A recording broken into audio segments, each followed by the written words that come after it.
Alors il s'agit donc d'une délégation italienne du club Juventus qui ont accepté l'invitation pour assister au match qui a opposé le 28 le Maroc contre la Tunisie. Et c'est suite en fait au voyage que j'ai effectué et à l'invitation de Juventus lors du match du 8 janvier qui avait opposé la Juve à Bologne. Et je remercie d'ailleurs pour l'acceptation de cette invitation dans le cadre d'un échange et de partenariat. Et ça nous a permis donc de pouvoir préparer des rencontres avec plusieurs clubs et des visites, en l'occurrence la visite du stade du complexe sportif Prince Moulay Abdallah.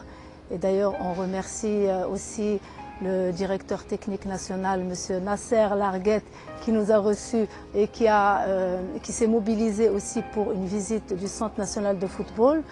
Et nous avons aussi été reçus par M. Zrari du club du FUS, qui nous a aussi bien accueillis et visité les installations du club du FUS. Qui fait partie des clubs importants de Rabat.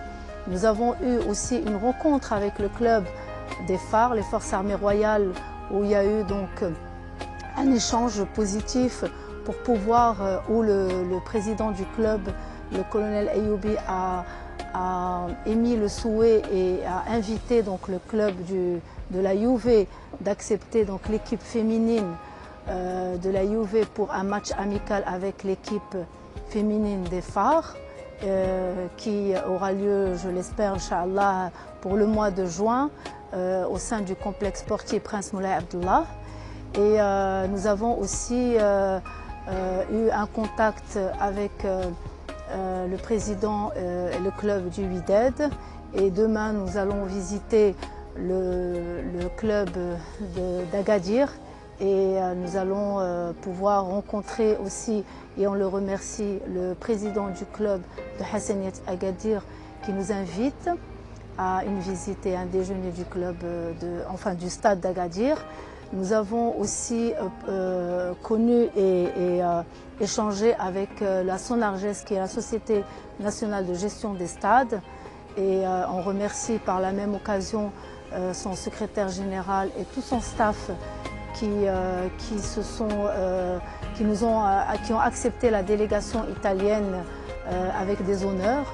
Ils ont mis à la disposition de la délégation une loge pour assister donc au match qui a opposé le Maroc à la Tunisie. Et on espère donc développer un autre volet qui m'est très cher, c'est rendre de ce complexe sportif Prince Moulay Abdallah de Rabat un complexe modèle qui s'inscrit dans la lignée et de la COP22 et de la lignée de Sa Majesté le roi Mohamed VI, que Dieu le glorifie, pour rendre un complexe durable et donc une efficacité énergétique pour pouvoir aussi mieux utiliser les eaux usées, pouvoir donc aussi utiliser les déchets et le rendre donc comme moyen d'énergie, et dont l'objectif étant de rendre un complexe pilote et un modèle qu'on pourra donc apporter aux autres complexes nationaux et exporter donc ce modèle sur le continent africain.